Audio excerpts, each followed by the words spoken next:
The Magic Mike Show, where you hear the experts speak. The Magic Mike Show. Tune into the show every week. The Magic Mike Show. You can trust the show is the bomb because it's being brought to you by RacingDudes.com.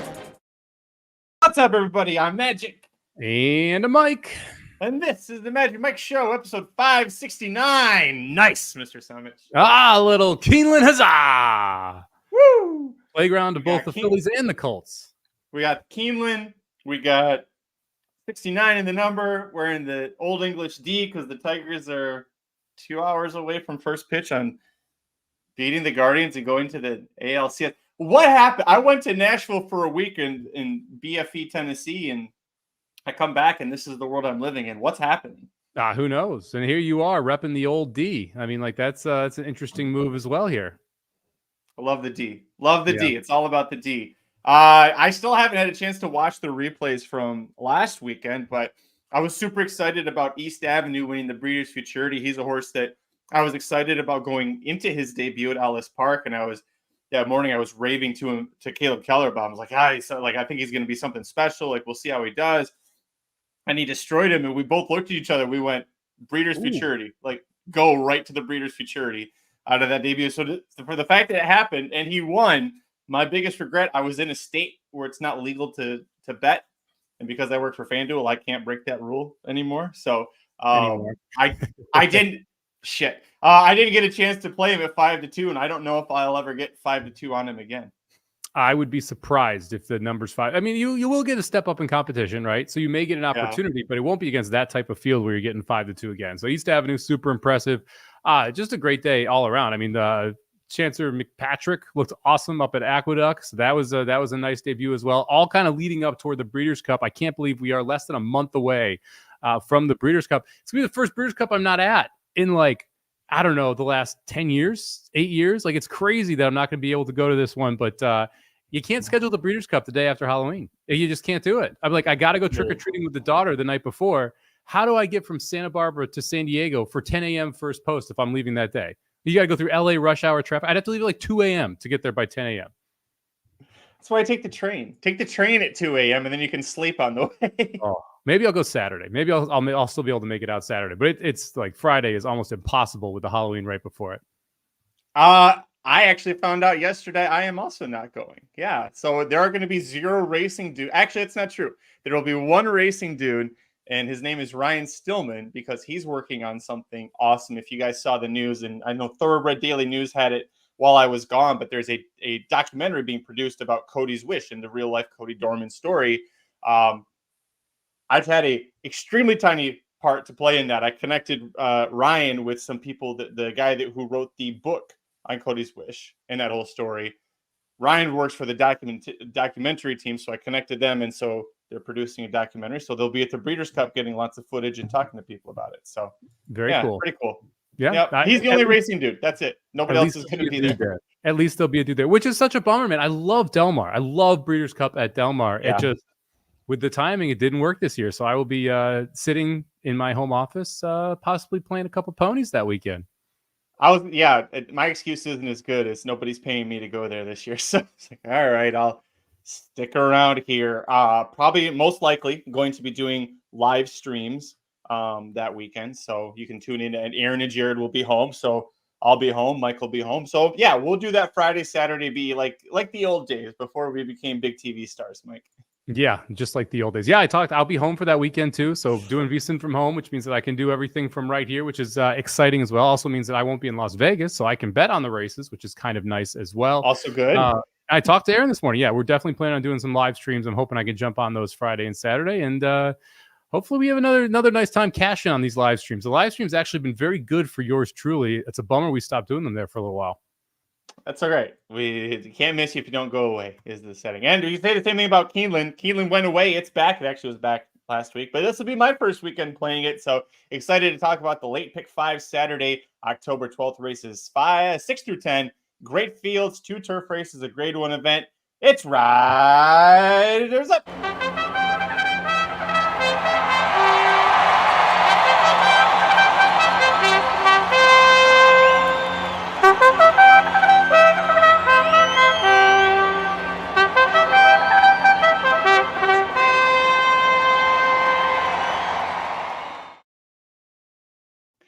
I want to take a moment to just the podcasters won't notice, but look below your picture there, Mike.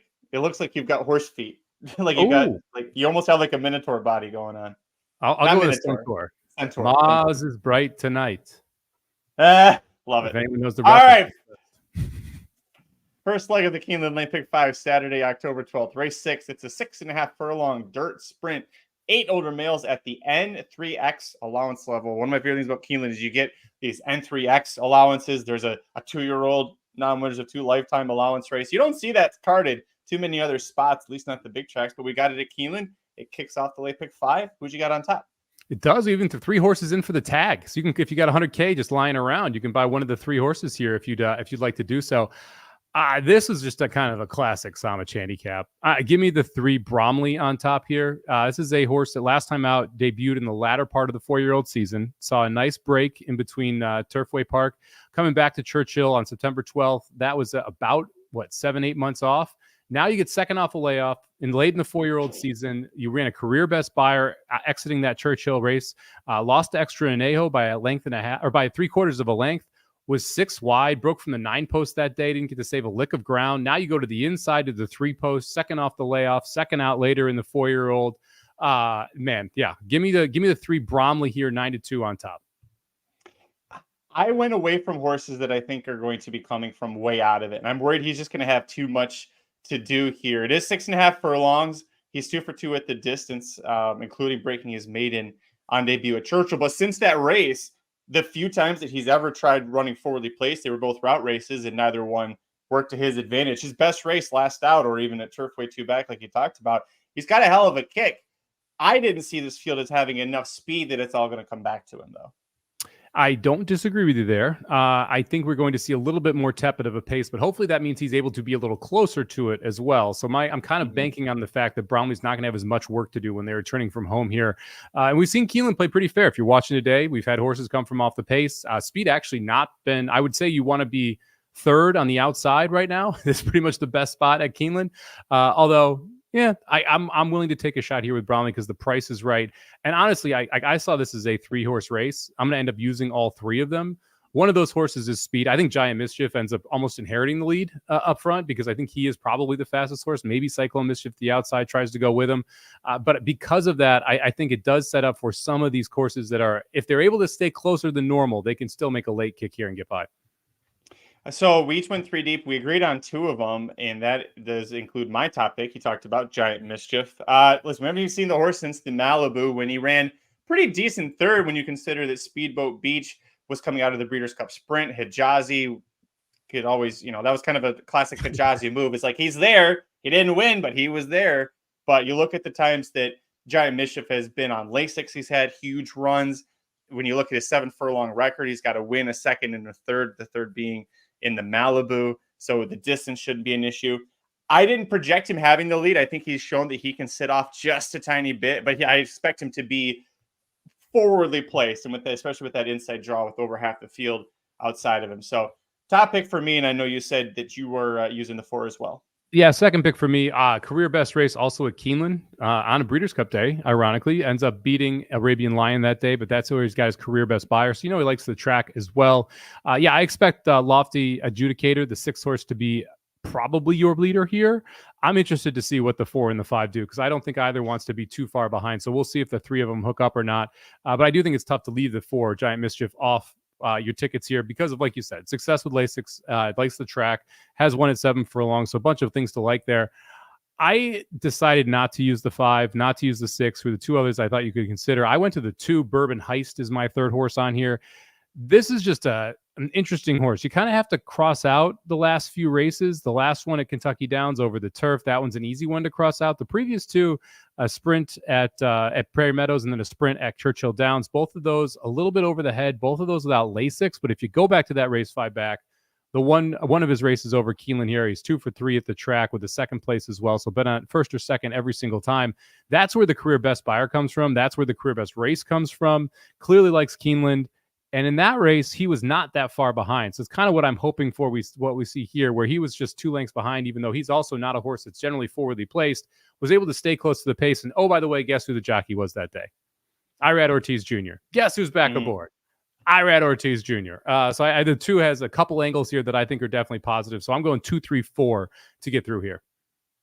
Yep, I agree with you on the 2, Bourbon Heights, and also my 3rd horse on the ticket here. But I kept thinking, like, I'm not going to play him, but I kept going back to that race in April with Irad aboard when he was, it was a 5-horse field, but was able to stay kind of in touch.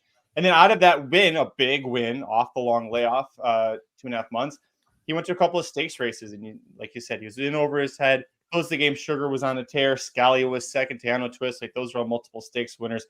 Iowa Sprint, sure, it's a Prairie Meadows, but Necker Island, Jackson Traveler, multiple stakes winners. So no shame in not having everything. Also, 6 furlongs, too short. Being at this distance, I think 6.5, closer to 7, it'll help him. I did use the 6. That was the 3rd horse for me. I had the 6 in second, Lofty Adjudicator. Horse is just red hot right now, and I know it was against lesser competition, 2 and 3 back at Belterra Park, but was winning pretty handily, was bet down to win and still won with ease. Because this horse is coming out of like 5.5, 6 furlong races where this horse was showing early speed, I think this might be at least an outside pace presence. If the 4 ends up going, maybe the 5 even, Cyclone Mischief. He's kind of a wacky ass horse, but you never know what he might do. But I think the 6 will be right there in the early mix, and I don't think the 7 or 8 go with him. So you put Jareth Loveberry in the saddle for the 2nd straight race. He was aboard when the horse won at this distance at Ellis Park. I think he's, again, the early speed that he's shown, I think it's a good thing or a good sign in this spot. But let's say he doesn't get it. If you go back to April, like we just did with Bourbon Heist, go back to April at Keeneland, this horse was 7th of 11 out of the gate and had to make up a huge run of ground and did. He missed by half a length at 31-1 after being 7th, 5 1/4 lengths behind at the top of the stretch. Like, I know the race fell apart for him. It was 13.5 seconds to get there, but he showed he could pass horses. He didn't mind doing that. If everybody collapses in front of him, it just kind of falls right into his lap. So I put the 6 on. Yeah, I 6 needs to improve, right? I think we can both agree on that. You have to run a career best race here to be able to win it. And when I'm looking for career best races, I want a horse that's either lone lead or, has everybody who's going to come back to him. So for me, if the 6 wins here, it's gate to wire. I think that's the 6th best opportunity to try and do it. I wouldn't be shocked. You mentioned it. I mean, this horse is in great form. 7-year-old, but has won the last, 3 races, I think it is, and has won 5 of the last 7. So not bad at all for Lofty Adjudicator there, getting 10-1. And I like it when these small barns ship in here as well. There's only 65 stars for the barn this year. This is going to be the 2nd starter at Keeneland. I kind of see that as a positive because you feel like the horse has a legitimate shot to run at this level, and you're not wasting starts when you're a small barn in spots where you don't think you can win. So clearly the barn thinks Lofty Adjudicator can win. I would be surprised just because I don't think you get that easy lead, but I wish Saez was on this horse. I'd be much more interested if it was Saez versus Loveberry, where it's like, hey, I know he's going to send, he's going to clear, he's going to cross over on both the 4 and the 5, and then just play catch me if you can. Because I think that's his best opportunity to win. Like me, Jareth Loveberry, originally born and bred in the state of Michigan, where the Detroit Tigers are playing in about an hour and 45 minutes. I've heard people call Jareth Loveberry the white Michigan version of Luis Saez. We could see it happen. Look how he rode 2 fills, man. He managed to put 2 fills up in that suicide Kentucky Derby pace battle, and still that horse almost won. So totally let fair. a horse go. Hey, as someone who loves the tracks up in Minnesota as well, like the Canterbury Downs, Loveberry, he's known for that and loves the Hawthorne circuit. So I got no problem with Loveberry. I would just rather Saez in this spot just because of what I want him to do. I don't see Loveberry as just a send jockey. Saez is a send jockey. That's to me is the difference. Not necessarily there is a little talent gap too, but not a huge talent gap.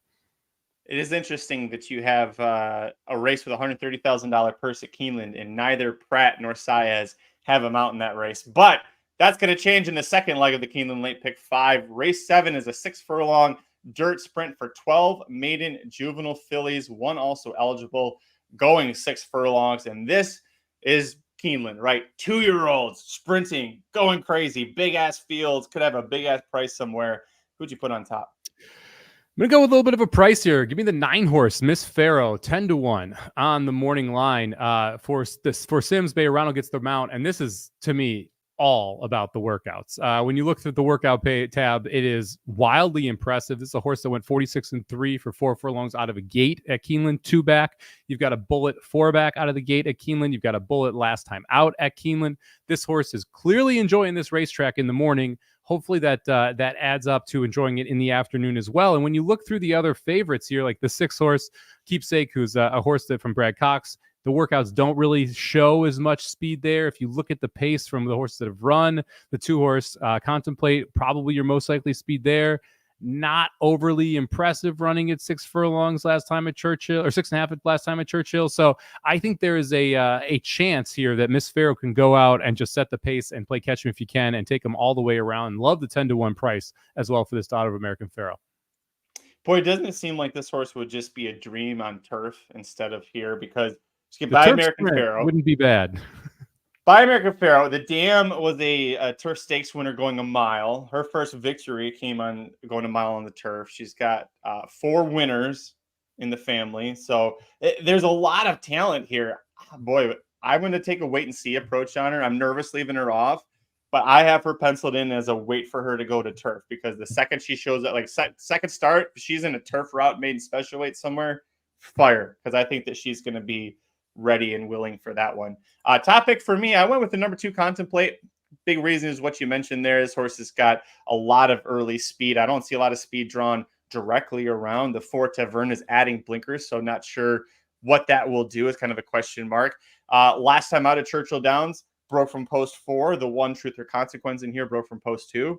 Had the horse measured. I think the same thing happened. So I went 5 deep here, though. This was my biggest spread leg. I went 5 deep. So I think that Contemplate now cutting back half a furlong because she's got that early speed, almost won at 6.5 last out. I think that cutback is going to help her finish the job. I think it gives her a big edge in this race. Yeah, I do think the cutback helps. You mentioned she just missed last time. That race was 6 furlongs. She probably wins. It was nice to see an improvement off the debut at Ellis Park, where kind of gave it up after the half mile. Was able to go a little bit further last time. You go back, that wasn't the best field in the world. That's kind of my main issue with what we're seeing from Contemplate here. I believe, Eloise, the 3rd place runner, just ran back at Keeneland going a mile and 16th and did not run a lick, which I don't think is a great sign for her as well. As kind of watching that race because I actually liked the 5 and the 5 stunk. So we'll see what happens there. I kind of lean toward the 4 if I was going to pick one of the 2 speed horses, because at least we saw in the 2 back at Ellis, the horse was able to close a little bit. And the second race was in the mud, which I'm going to kind of say, okay, we don't know if the horse absolutely loved the off track there. So of the 2, I would take the 4, but I ended up not using either of them. Well, that's fair. The 4 is on my ticket. It was actually the last one to make my entire ticket. So as you brought her up, I just mentioned this is more of a connections play than anything. I love Brendan Walsh and Tyler Gaffaleo, and together at Keeneland, 26% with a 4% flat bet profit. That's pretty crazy to get at Keeneland with that many starts together in the last year and a half. The horse was favored to win its debut at Ellis Park, and maybe the slop was a no-go for the horse, but Gaffaleon stays aboard, adds the blinkers now, and because Gaffaleon was aboard for the first time in start number 2, I feel like he's the one that told Walsh, put some damn blinkers on this horse, because she's just kind of waiting, looking around, it's kind of running in place. So we'll see if the blinkers wake her up. Again, last horse on the ticket for me, and a very short price at 4-1. So it's not like blinkers on is a huge move for Brendan Walsh. So if you're looking to make this ticket a little cheaper, maybe take the 4 off. Yeah, I had the 4 in 4th, so I don't hate the use of the 4 there. I do think the add of the blinkers after being ranked last time, awfully interesting. Second pick for me, I'm going to go to the number 8 horse here, Mezcal Mule, 8-1 on the morning line. Cherie DeVoe trains. Jose Ortiz picks up the mount. Have you seen their Keeneland numbers together? Bro, it's sick. It's ridiculous. They are 42% win percentage at Keeneland in the last 2 years together in 12 starts, $2.25 ROI across the world.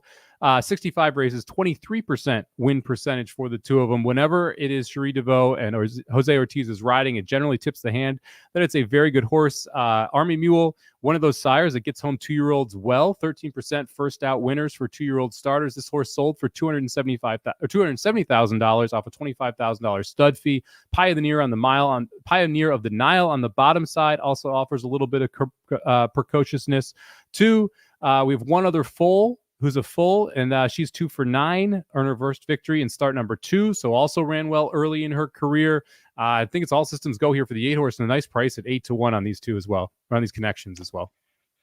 To expand further, because I also use Mezcal Mule because of the connections play here more than anything. So they're 5 for 12. That's only in 2024. Before the April meet, they'd never been together at Keeneland. They're 8 for 12 horses finishing in the money. So you have a 2 and 3 chance of the two of them finishing top 3. And in a big field of 2-year-olds like this, where it's like, all right, you can make cases based off of the breeding. Shit, I mean, 6 for 7 chance at the horses in the top 3, which means you got a 1 in 3 shot at winning it. So, I'm with you. As the sneaky workout 3 back, I always talk about how I love it when you have a second or third workout instead of the bullet, because bullet workouts get bet. But when you're second or third, people don't really notice that because the bullet thing isn't right next to it. This one was third of 32 out of a gate, going 4 furlongs at Ellis Park, 3 back, 47-4. And the last workout, not bad at all either over Keeneland. Just kind of a get fit workout, goes 48-4 over 4 furlongs. So it has a workout over the track as well. Yeah, it sure seems like all systems go here for a Mezcal Mule. So I went 5 deep. Then my second horse in was the number 6 Keepsake, 3-1. I think is the favorite in this race. It's another connections play. It's Cox and Pratt with an Into Mischief. The Windstar Farm bred and didn't sell. They kept her here. The Dam is a stakes winner. She won her first victory. Rather came in start number 3. Both siblings are winners, so that's a good sign there. Including Pastor T, who I think was a Baffert horse last year. We saw one time, but won the debut. But it's Cox and Pratt together, and you can look through them. And it's like the workouts don't suck. There was a 47 flat workout at Churchill Downs back on August 23rd. Interesting, the horse still hasn't debuted since then, but maybe the horse is, I'm not trying to dismay the horse, but 2 gate works in the last 3. I'm wondering if maybe they were trying to work out some kinks at the gate before she debuted, because you don't usually see a 47 flat workout like that, and it still takes them a month and a half to debut. Unless it's Baffert, because he goes 4 furlong, 5, 6, 7. Like he builds up the stamina there. Yeah, the work tab really interesting for this horse, right? Because you had like Keeneland workouts back in May and June, and then you have basically a month off from July to August, and I guess it's kind of just a refresher there. Then comes back at Churchill, runs back-to-back bullets, but doesn't debut, and also has not worked back at Keeneland since those original works back in May and June. So a little bit interesting of a work tab, as you kind of noted. There is some speed here, but you don't know how much. I use the 6 as my third horse on. I wouldn't be shocked if Keepsake's better longer, though. Like if this is a horse that eventually wants 2 turns down the line. Now, Cox and Pratt, they could be good enough to win first time out. But this is one of those horses where if it goes 6, runs third in this race, let's say, and then stretches out to a mile and 16th, that's where I really want this horse. Yeah, the Dam Top Quality was a multiple stakes winner dirt routing, so it kind of lends to that credence as well. Did we hit all of your horses? Yep, I'm 6-8-9 here. Okay, you're easy. I got one left. I went with the 5 Princess Alia. I never knew how to say her name when even she was alive. But 10-1. This is more of a this is a hunch. Aaliyah. Okay. Aaliyah. I'm gonna trust you on the pronunciation. This is gonna. I know my '90s featured artists on rap songs. Okay, that's fair. I'll give you that one. It's another daughter of Into Mischief. She cost $1.2 million. 4 of her 5 siblings are winners, including Eskimo Kisses, who's a Grade 1 champ. There's a horse named Silver Ride, who was a first out winner going 7 furlongs, ended up being a stakes winner on dirt. Yeah, it's D. Wayne Lucas. He doesn't do great with first-time starters, but he's 1 for 4 when Luis Saez is riding, and they have a long history where D. Wayne Lucas was the one to really give Saez his first big chances in races, and you saw that kind of return when he was aboard Princess Oath. It was like, oh yeah, that's right, the old school. Lucas got Saez started. It's nice to see him use him there. And like I said, a $1.2 million purchase. She's got the breeding that says it works. I know it's Lucas, but it's 10-1, and it feels like if this horse didn't have a chance, Saez wouldn't be aboard. That's what tipped me over. It's like, okay, Saez is going to ride for Lucas. It's like when Pratt rides for Lucas. That's burned to me in the past. It's like they could ride a lot of nice 2-year-olds in these races. If they're going to ride for Coach, it's probably got a decent chance. Imagine having a $1.2 million to spend on a horse and give it to Coach. Like, we sure you want to do that? I knew that would come up. I mean, look, I like the guy. It's fun when Lucas has a good horse, but man, if I had $1.2 million to spend on a horse, Lucas would not be the first choice for me. That's fair. I'm 2, 4, 5, 6, 8, and you're 6, 8, and 9. Is that correct? That is correct. All right, let's move on. Third leg of the Late Pick 5 at Keeneland on Saturday, October 12th. This is the feature event, the Grade 1 Queen Elizabeth II Challenge Cup Stakes presented by Dixiana. Track race can't be any longer than that, but we've got 10 3-year-old fillies going 1.1 miles on the turf. I did check the weather report this afternoon. It's still saying should be sunny, warm, so should have fast and firm conditions. And holy smokes, Chad Brown has only lost this race twice in the last 6 years. He's got 2 in here, but look who's coming to challenge. We got She Feels Pretty, who's your 5-2 favorite. You've got 2 shipping in from Europe, one for George Bowie, the 5 soprano, and then Griffard brings in Kandala.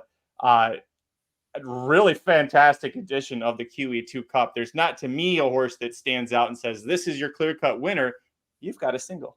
I do have a single here. You got a single somewhere. And I thought the last 2 races very, very difficult and wanted to get a little coverage there in the first 2 races as well. I'm going to single Soprano here. Give me the 5 horse coming in from Europe. You mentioned it. Not only does the horse ship over, but so does the jockey. I love it when the jockey ships over. That's always a good sign. Note that William Buick has ridden this horse 4 times. Moore has ridden this horse. So like you realize that this was a horse that was very highly thought of. Has lost to Porta Fortuna a couple times. That's a very good horse over in Europe.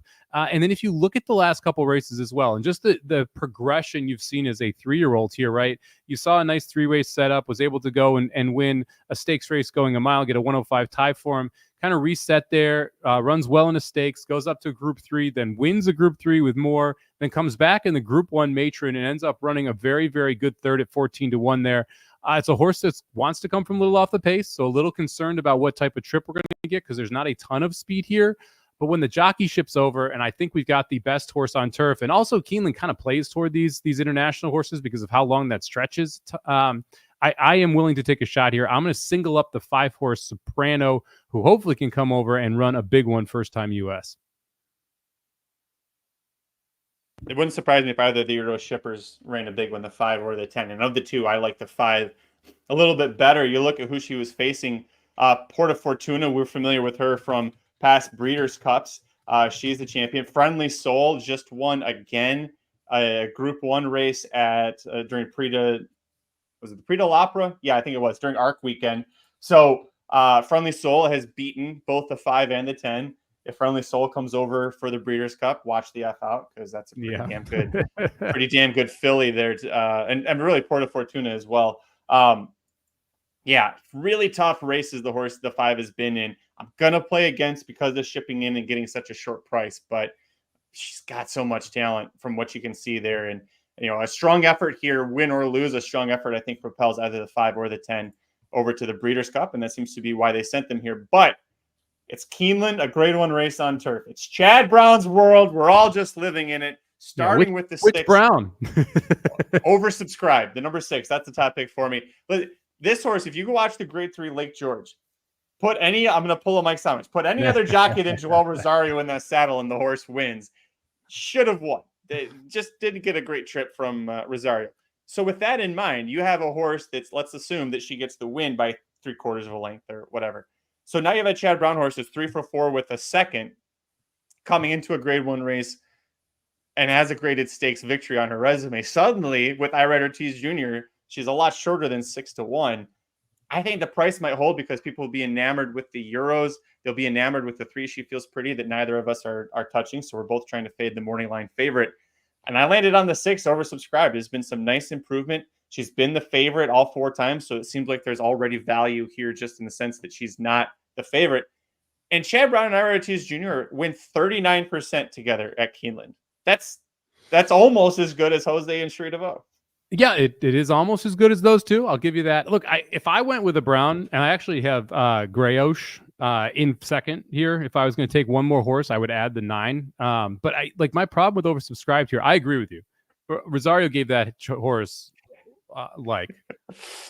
that was far on this end of the bell curve for that ride. We'll just put it that way. Did not exactly help that horse out getting into the winner's circle. The problem for me is you lost to Pounce. Pounce is in here. Pounce isn't very good. Not gonna lie, like that's not one of those horses where I'm like, oh yeah. And then Verve View, who ends up running third, came back, ran third in the Music City at Kentucky Downs, another horse that I'm not in love with. And so you kind of go through and you're like, okay, well, who is oversubscribed faced? Okay, Vina Rogue, not bad, and McCagna, right? That's the other one. Not overly impressed. And so for me, it's kind of what have we beaten? What are we coming out against? And that was what kind of got me with oversubscribe. It's why, like I said, I would go with the 9 Grayosh if I'm going with either of the Chad Browns. I thought that win over She's Feels Pretty was good last time. I also think the upside with Grayosh is significantly higher. It's a lightly raced horse, and yes, oversubscribed, lightly raced as well. But this is first off the bench for oversubscribed, where Grayosh has kind of ran into form here. This is going to be her 6th start. And really the last 3, you can kind of see the light bulb go on here and her get better and better and better. So if I was going to go with a Brown, I would go with the Pratt Brown here in Grayosh the 9. But I look, if you're trying to, like, my main thing here is don't play She Feels Pretty. I don't know if you felt the same way as me. Like, I love Cherie DeVoe. We talk about Cherie DeVoe all the time. Kind of feels like the ceiling was reached for this horse. I guess you may have a better way to put it, but like, just really consistent, but not elite, And so it feels like she's the most likely of the entire field to hit the board. Yet the win price at 5-2 is just way too short. It's a crazy thing to say about a horse who's 3 for 6 in her lifetime, but those defeats are heartbreaking. She loses as 7-2 favorite in the Juvenile Fillies turf, but she lost by a half length. Lost the Grade 1 Belmont Oaks as the 95-cent favorite by less than a length. She lost to Grayosh last out. I said as a 75-cent favorite. Maybe Blinkers on fixes her, but you're asking me to take 5-2 on a horse who's had, she hangs. Maybe Blinkers will fix her, but it's not a guarantee.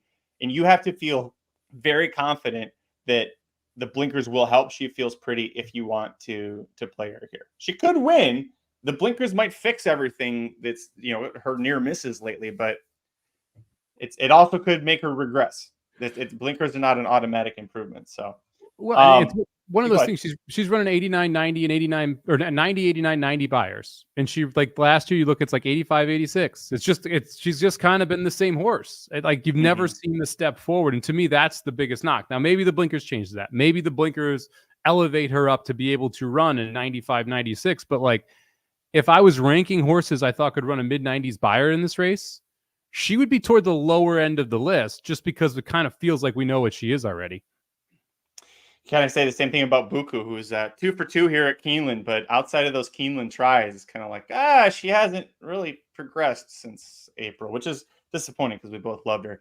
You said if you went too deep, you would use the 9 Grayosh. Well, I went too deep and I used the 9 Grayosh. I think the horse showed good tactical speed, 2 back, won a mile in the 16th race at Saratoga, had the lead, just kind of, missed it right at the wire, but his head bobs away, loses by a nose, and then came out of that race where the horse tried to close from 9th of 10 to be 3rd in a field of 8, and then got the victory. So there's some dynamicism in her running ability, her running style, and she feels pretty. A horse who's 3 for 6, was 3 for 5 going into that race. So I think between the 6 and the 9, he's got a couple of good chances in here. It's funny. I went 6-9. 5-10. You went 5-9. Did you rank them after that? 5-9, 10-3 for me. Okay. The 3 horse. Oh yeah, She Feels Pretty. Yeah, that makes sense. Okay.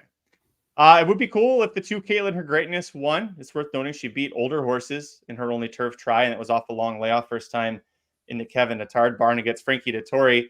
She beat the boys in the King's Plate. That was, it was a fun race to watch, but I don't see it. Well, I should say fun and not fun because my boy Prince had such a big lead at the top of the stretch and just went, yeah. But other than that, I don't know. It's an interesting story. I just don't give her much of a chance. I don't think she's out of it, right? I mean, she's improved the last 3 races. You need to improve again here, but it's an expensive purchase. You got Warfront on the top, Omaha Beach, Warfront, Son of Warfront on the top. You got Giants Causeway on the bottom. Like turf going long shouldn't be an issue for her. And we saw her go 1.25 miles last time, so cut back in distance as well. Also picks up Dettori, which I think is interesting. Like I don't mind adding Dettori on these long shots when you're looking for a horse for a price.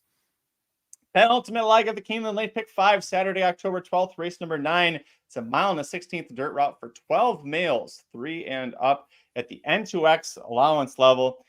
And Parchment Party, who was our first round draft pick from last year's fantasy draft, makes his first start since November 9th. So if you weren't paying attention, that should tell you all you need to know about how we did last year in fantasy. This Parchment Party showed up, and a little part of me just went, successfully forgotten about you. Where'd you go on top here? Oh, First World War. Ran second to Parchment Party back then too. Remember that one? God, he had such a big future. Yeah, that was a really good race actually when you look back at it. Would have been nice if Parchment Party had run the Derby. Anyway, there's a lot of speed in here. I don't know if you noticed that. And so I am doing something I would not generally recommend in mile 16th Keeneland races. I'm taking some closers, which is a little risque, but give me the 4-horse on top here. King Kumbale, 8-1 on the morning line here. Nacho Correos, Jose Ortiz. This is the least closer of the closers I'm taking. At least this one likes to be relatively close. We saw mile 16th at Parks, just a couple lengths off of it.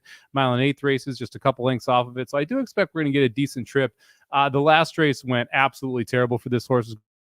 Going a mile and 1/8 over this Churchill course, was 3-4 wide on the first turn, had to steady in the stretch, still ended up running on for third, facing a couple of these in here. Now you're getting second off the layoff here, second time in the barn for Nacho. So this is one of those spots where I like the opportunity for the horse to take a step forward. I think the trip is going to be better than last time. You got Jose Ortiz riding back, which I think is a positive sign as well. These two have teamed up for a 25% win percentage over 44 starts in the last 2 years, the positive ROI. And like I said, I think there is pace to chase in here that is going to come back, and the 4-horse in my mind gets first run. So I'll take King Kumbale here on top, 8-1. I went too deep in this race, and this is one of the ones I used. All the reasons you mentioned, I loved it. This horse was a multiple dirt route stakes winner last year. I know it was at Parks and Laurel, but it's not like those. First of all, the Alphabet Soup against Pennsylvania Breds beat those horses by over 6 lengths, and then 2 races later went over to Laurel and won. So I use this horse. I think that especially you mentioned it, the trip last out, long layoff, 9 months away, and just scratch it off. You don't see any class drop. There was the exact same class level. If somebody wants this horse, it'll cost you $80,000. Jose Ortiz doesn't jump off. He rides for Correas well. So they're 11 for 44 together in the last 24 months or 22 months. So it's pretty damn good. I love it whenever Nacho sends a horse to Horseshoe Indy. Jose Ortiz, if he's available, will ride it. It's like, for me, it's like an automatic bet. It's like, oh shit, Correas is here with Jose. Like they're coming with a horse with a strong chance. So yeah, I'm with you on King Kumbale. I went too deep. When you get a race where you're like, man, there's a lot of pace here, it's gonna fall apart. And I'm gonna play the closers. Every once in a while, and it seems like it happens more often than not, when that's the situation, the setup, everybody else says, I'm going to take back a little bit. And we all sit here going, who the hell let Como Omigacho, or whatever the horse's name is, the 11, go out there and have an easy gate to warrior, 1 mile 60. Of course the horse was going to win when you let him do that. So I used the number 11. Como Rubino Omoidi. I was trying to make fun of you with your pronunciation of the horse last time. Unbelievable. I'll call him KO. Como Arigato, Como Rubino. We're calling him KO because he's going to try and knock out the competition early here. Hated the post. That to me was like the one big issue here with the 11. Like, going to get over bet from that 11 post. There's so much speed inside of KO here that I'm not sure he's able to get the job done just because of the way that the pace sets up here.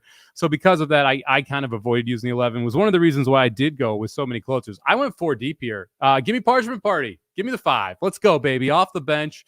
Of course, it's going to be flying late. I think the pace sets up well for Parchment Party, and has had success in a mile 16th at Churchill twice, which is a lot like having success at a mile 16th coming from off the pace. Keeneland, not an easy thing to do. So I think Parchment Party, they definitely use horse for me at 7-2, especially since I am leaving off the favorite KO in the 11 post.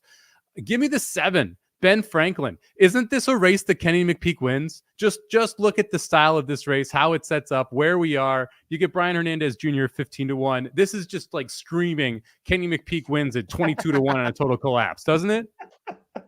Yeah, I looked at this horse quite a bit. The 2 races he won at Oaklawn were both a mile. That's a short.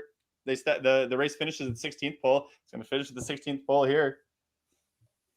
Yeah, you look back and you look at the Oaklawn mile in a 16th race, 3 back. The horse was a little bit closer to the pace, although that was in a shorter field. First off the layoff, last time out at Churchill Downs, going 1.1 miles. The horse gets buried on the rail, never really gets to run, never really gets an opportunity. Now you get a little bit better post position in the 7.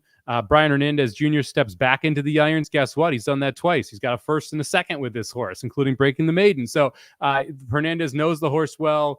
If you're playing McPeak, this is the time to play him when you get 15-1 in a race that feels like it could collapse. It feels like it could be wide open. So give me the 7, Ben Franklin. And then I'm going to take one more price here, Magic.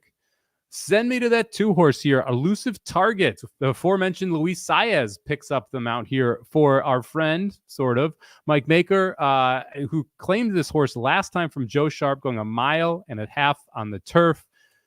That might not have been the best style for this horse, but if you go back and you look at the dirt races, 1.1 miles at Ellis, winner. Go back prior to that, 1.16 at Churchill, a winner. What are we catching here? Maybe this is a better dirt horse than a turf horse. Maybe we're back with our friends here. The fact that we've got a chance for Maker to take a step forward, the fact that you get Saez aboard, it's a Paradise Farms horse. That's one of Maker and Saez's top clients. Getting back to the dirt, where this horse has won his last 2, and it's hitting the exact of 4 of the last 5 times he's been on the dirt. Willing to take a little bit of a shot here, 15-1 on the 2 horse Elusive Target. Just trying to figure out. Okay, 82.50. So Sharp and Maker gone back and forth with the 2. The last 3 times that this horse was up for sale in a claiming race, either Sharp had it and Maker claimed it, or vice versa. So Sharp had it 2 back, got claimed for $50K. Maker claimed it from Kentucky Downs for $80K. So he paid $30,000 more than what he got for the horse. Mm-hmm. And then they also got a nice chunk of change because they finished 5th in the Kentucky Downs allowance race. So listen, Janine Comiskey, is got to be very happy with the way that the back and forth has gone, because I think she profited and got her picture taken once or twice there with the horse. So yeah, that's pretty cool. I didn't use, but it is an interesting. This horse is a very interesting way he's been campaigned. Yeah, it gets claimed from Sharp and Comiskey for 62.5 and gets the picture taken, right? Then they get to claim the horse back for 50 and then sell it back for 80. So you just they made 12K. That's how you make money in horse racing. I don't know why everybody complains about it being a difficult sport to make money in. I mean, just do what Joe Sharp is doing. Bam, Joe Sharp in the claiming game. But when those 2 trainers are passing horses back and forth at this level, the horse has talent. The horse belongs at this type of level, and now you get a decent field with a decent setup, and the price is right. You get Saez to jump aboard. The horse likes to win on dirt. Maybe dirt is actually better for this one. So again, don't mind the price here, 15-1. It's another mid-pack closer as well. So I'm going 2, 4, 5, 7 to try and get through this. 15-1, 8-1, 7-2, 15-1. This is my price leg.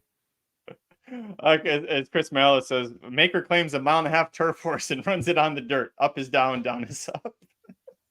It's Keeneland, baby. Well, the funny thing is, it got claimed from Maker in a 1.1 mile dirt race for $50K. So Sharp then moves it to the turf. But the funny thing is, after Maker claims it off Sharp, Maker moved it to the turf. So horse gets claimed from Sharp, Maker puts it on the turf, goes back to the dirt, gets claimed by Sharp, Sharp puts it back on the turf, and here we are on the dirt. Horses sit there. You guys just make up your damn mind about what you want me to do and who I'm doing it for. Unbelievable. It's a fun little horse racing back and forth there, though. 5th and final leg of the Keeneland Lane Pick 5 on Saturday, October 12th, race number 10. It's a 1 mile turf route for 12 juvenile males and 4 also eligibles at the non-winners of 2 lifetime allowance condition. You never see races written like this, and we have 16 horses showing up to do it. Where'd you go on top here? Give me the rail here. Aaron Hardy, Rafael Bejarano, and speed, baby. That's what we're going for on poster. 5-1 here. There is other speed, but I like speed on the rail, especially when it's a mile at Keeneland, and that first turn comes up pretty quickly. I think the 1 is able to clear, set a reasonably slow pace, and be able to get home. I also thought, if you look at that race, they went 22-4. This is the Ellis Park 1 mile debut race.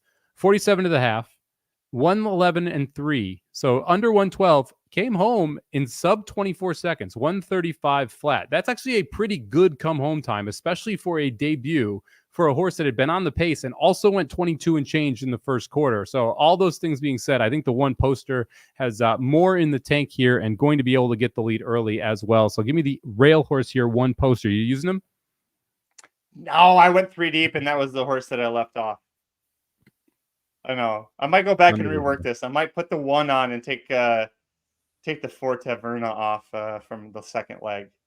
I'll think about that one because I do. It's the problem I have with the 4 Taverna that race is that it's Gaff and Brendan Walsh, and it's catnip. I can't not do it. I'll do it. All right, I'm gonna do it. I'm gonna take the 4 off of that race. I'll put the 1 on here.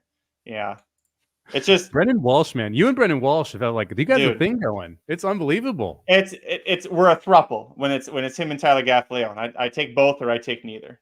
Yeah. You guys have white parties together? Is that what's going on here? Who's the palest horse racing person in the group here? Topic for me with that addition now. I'm going to go with the number 6, the Brigade, who's 8-1 right now. The horse was 6-5 for the debut on the synthetic at Gulfstream in May. Took some time off, came back for a turf route for the second start. It was at Colonial rather, and the horse won by 2 lengths. The second place horse, Patrick's Promise, came back to break his maiden next start. Out of that race, Mark Cassidy says we're going to the $1 million juvenile mile. The horse was 61-1 and still beat over half the field home. Ends up finishing 5th of 12. Had a really wide trip, and something I've learned from my my better or the other analysts, the better analysts at FanDuel, is the people who do well with Kentucky Downs horses when they're leaving. Like their thing is watch for horses that had wide trips and couldn't make up ground in the stretch as well. It's exactly what happened with the 6th, the Brigade, in that race.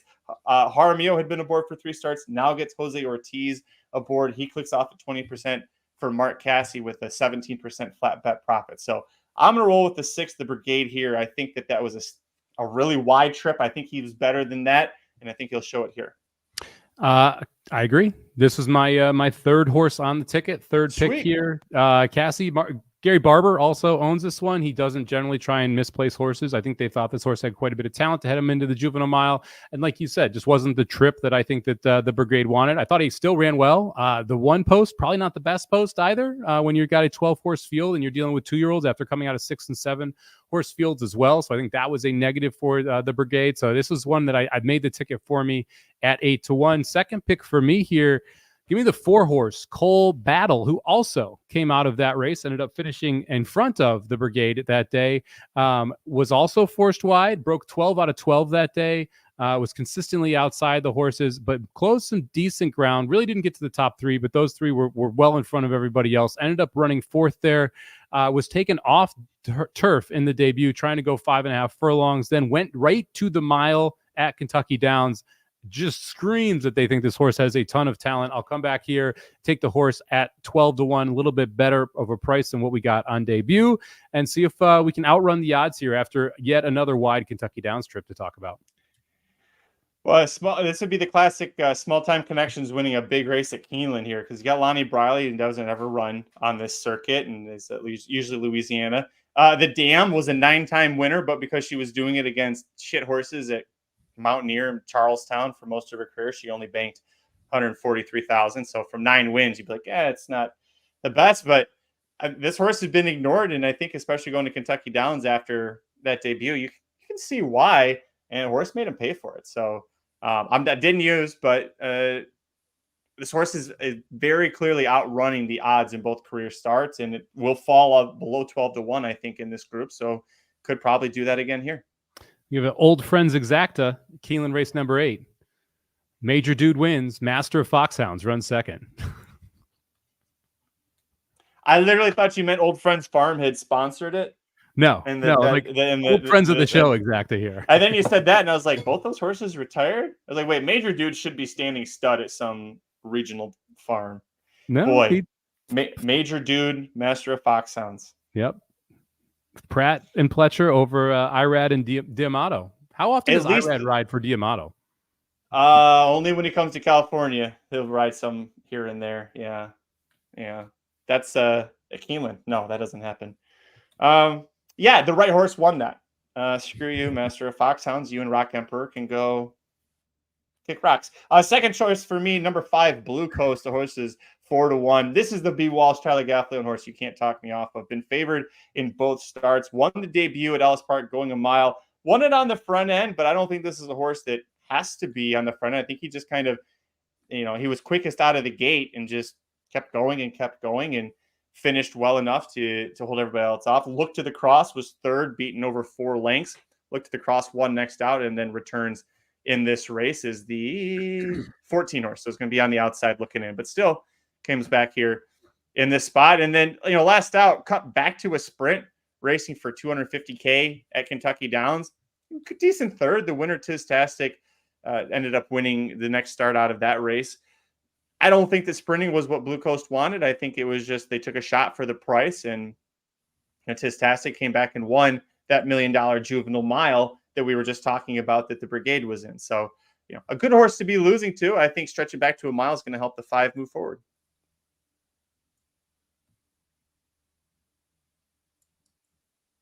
Did I lose you? No, you're back. I looked at Blue Coast quite a bit here. I don't love that we're coming out of 2 restricted races. And I get one of them was at Kentucky Downs, and that's a better restricted race in a lot of places.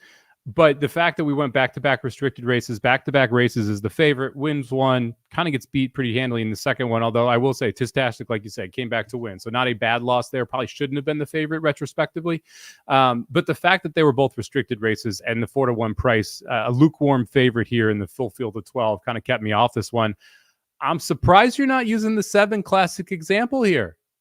Flavian I went 4 Pratt. deep.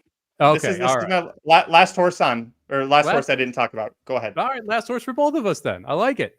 Classic example, the 7, Brad Cox, Flavian Pratt, 10-1 on the morning line. It's a $400,000 son of Improbable. Improbable stands for 15K. So they paid a lot of money for this horse here. Goes out at Indiana, wins the debut. I'm not going to call it impressively, but Cox often debuts horses that he likes at Indiana and then runs them back somewhere else second time out. So it's not one of those situations where I'm going to knock the horse for necessarily debuting there. Interesting to me that they make the choice to switch from dirt to turf. No idea if this horse wants to lead or wants to close. Went gate to wire in the first race, but they went slow. So we'll see what Pratt decides to do with this horse. But Cox 27% with 2-year-olds, 16% moving dirt to turf, and you're able to call on Flavian Pratt 33% over the last 22 months, $2.39 ROI, so almost a 20% flat profit when the two team up. Price is right, and you got to think this horse has some upside based on the sales price and the way that Cox has decided to handle it. So give me the 7-horse classic example, 10-1. Any other reasons you use this one, Magic? Yeah, so I remember that horse's debut. I was trying to beat him, and it annoyed the hell out of me that he won because he was the 2-1 favorite, and I didn't want to play him because Improbable, who stands for 15,000, isn't even giving you that in terms of horses running right now. He's 106 starters. They have 9 wins. They're 3 for 43 on debut, 6%. Trash numbers. This is one of 3 horses from a 43 horse sample size who was good enough to win on debut. And what does Brad Cox do out of that? Goes right to a different surface. It's like, bro, you played with fire once and you got through it. Like, we're going to try this again, but I think it's a ballsy move. And you mentioned Pratt getting aboard. The dam was, okay, she was 0 for 4 on turf, but she was a fast type, and she did have a couple of seconds that were by a half length each time against good allowance horses. So the breeding says that he, could handle the turf. It's 10-1 on a horse that had no business winning on debut, has no business being here in this turf race, and has no business getting Pratt aboard. So let's do it. Best buyer by any son or daughter of Improbable on the turf. Which far is Governor Sam, right? That's the only horse that Improbable has produced that's been worth the damn. The horse is 4 for 5. It's all on turf. They're sprints, but let's see. It's like, let's just put the Improbables on turf. I think that's going to be the way that you can actually make him not end up in like Turkey or Argentina in a couple of years. No, Argentina wouldn't even want him. That is correct. Both the top 2 horses sired by Improbable, both turf horses. There you go. Turf sprints, although one of them is going 7 furlongs. So that's kind of a fake turf sprint. Yeah. Well, yeah, there we go. Before we exit, I do want to shout out, where is he? Pedlow. So Philip Pedlow, Rainbow Smiles. He tipped me off as a horse that he kind of co-owns with trainer Austin Gustafson. And last time the horse ran, he's like, hey, if you're going to be on, which I was for that Remington Park race, he's like, we think the horse actually has a good chance.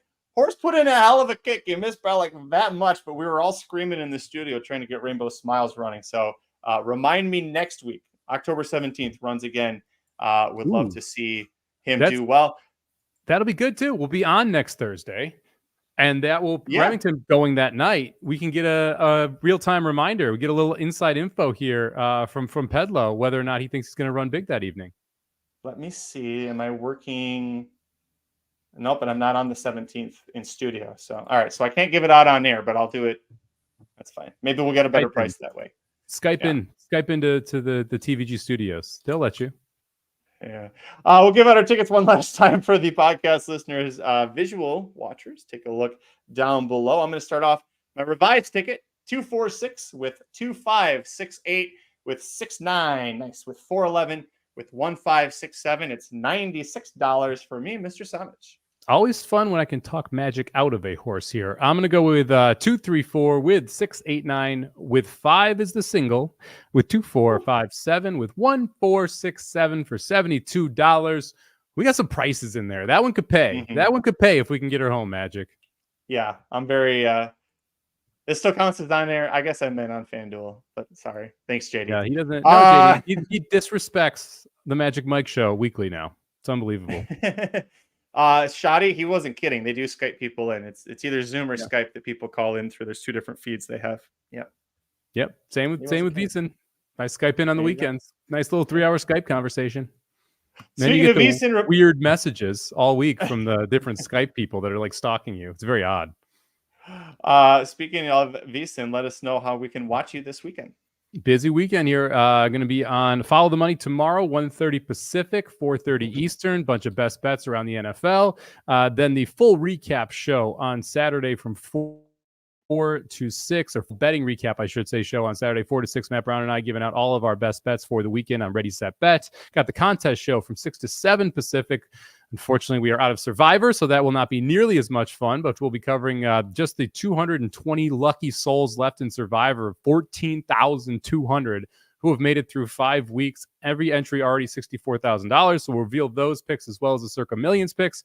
And then Sunday, 5 o'clock to 8 o'clock, Ready, Set, Bet on VSiN as well. Join us for a little in-game second screen action on Sunday Night Football. Been crushing it with some in-game props and in-game betting the first 5 weeks of the season. And we also talk early lines for week number 6. So it's a busy weekend over at VSiN. What about you and TVG, Magic? Tomorrow, Friday, we'll start 6 straight days of me being on the airwaves because I took a week off and they went, here's your punishment. No, it's fine. There'll be a lot of remote too, with remote hosts. So it'll be just me for the first 4 days. It's just me in the studio. And then I'm talking to somebody over Skype, but I'll be with Ashley Mayu, which I'm very excited about. She's one of the few people I haven't shared the airwaves with yet. So it'll be Ashley and I, 5 to 8 Pacific Friday, and then I'm 3 to 6 Pacific Saturday and Sunday. We've got the crew at Santa Anita, so I think I'm there just for let's be honest, the less important tracks because everybody else got Santa Anita. And then Monday is Indigenous Peoples Day, Columbus Day. That is a holiday, so I get to be paid multiple times. We'll be in the studio because Santa Anita has Monday racing. If you're in the SoCal area, it's cheap admission, if not free. It's $1 beers, $2 hot dogs. It's a great time. So if you have Monday off and you can, go out to Santa Anita. And then, then I've got Tuesday and Wednesday, and I'll actually have people with me in the studios for those. So lots of shifts happening for me. Lots of stuff happening sports betting wise with Mike Somich and VSiN. So make sure you check him out there. Follow us on Twitter. I'm at Curtis Kalleward. He's at Somobomb18. Number 8. Let's see. Anything else? What's your best bet for Thursday Night Football? Oh, I knew you were going to ask me that. Kind of like the over. Kind of like San Francisco. Nothing huge for me. San Francisco first half. I think San Francisco jumps out, plays good football, and then Seattle chases. So I like over in the second half if San Francisco is able to get a lead, and I like San Francisco first half of the game. Also like Jackson Smith and Jigba reception props. So it's specifically, I should say receiving yards props. I think Jackson Smith and Jigba has a big game against a slot corner that is not very good there in San Francisco. And if you do have Seattle chasing, then it's going to give him the opportunity to get quite a few targets. So give me Jackson Smith and Jigba over reception yards. I'm going to go Jordan Mason over right now in the FanDuel Sportsbook app. You can get it from -114, over 83.5 rushing yards. The Seahawks got crushed by the Patriots, got crushed by the Lions, got crushed by the Giants. And what does Kyle Shanahan like to do? He likes to run the ball. So Jordan Mason over 83.5 yards. He's got 536 so far on the season. He's been crushing it. So especially if it's a game like you said where San Francisco goes out early, I think they'll run the ball a lot, especially in the second half. So I'm going to rely on Jordan Mason for the 49ers. I just hope that you are not chasing after them, because that is the team that knocked you out of Survivor. Am I right? Yeah, they got that. Like, I still can't believe they lost. I mean, 23-10 at half, and they did not punt the ball in the second half, and they lost the game 24-23. It is like almost inconceivable. Falcons Super Bowl all over again for Kyle Shanahan. How does this keep happening? They punted the ball at the 14-minute mark of the first quarter, did not punt the ball the rest of the game, had 6 red zone trips, which result in a total of 10 points, and lost the game. I mean, just absolutely brutal when you actually break down how it happened. I will say this is a sneaky, massive game for 49ers. They are 0-2 in the division. They are 0-3 in the NFC. If they lose this game, they basically lose every single tiebreaker to everybody on the planet, especially in their own division, because they start out in division 0-3. Very unlikely they win the division starting out 0-3 in the division. Very hard to make the playoffs if you start 0-4 in your conference because of how much tiebreakers you lose. So I do think you're going to get a very focused effort from San Francisco, a team that's traditionally dominated Seattle. All that. With that being said, though, that was a different coaching staff in Seattle when they were dominating. Last thing, we'll get out of here. Oklahoma, Texas bet. You have one. If you can get 13.5, I'd lay it with Texas. I think Texas is the better football team this year. Oklahoma had to bench their quarterback last year. They're a little bit of a mess offensively. I think Texas picks their score on the offensive side. So I would take Texas minus the 13.5 if it is available. Good luck to the Hulchman household. That's all I have to say. Maybe drink a little early. Drink before the game starts this year so that you don't have to remember the second half. Yeah. Well, good luck to him regardless of that. And good luck to you if you are playing the horses, the sports, etc., and so on. We appreciate you taking time out out of your day to spend it with us, and good luck with Keeneland. Check out the Somobombs and the Racing Dudes products over at racingdudes.com.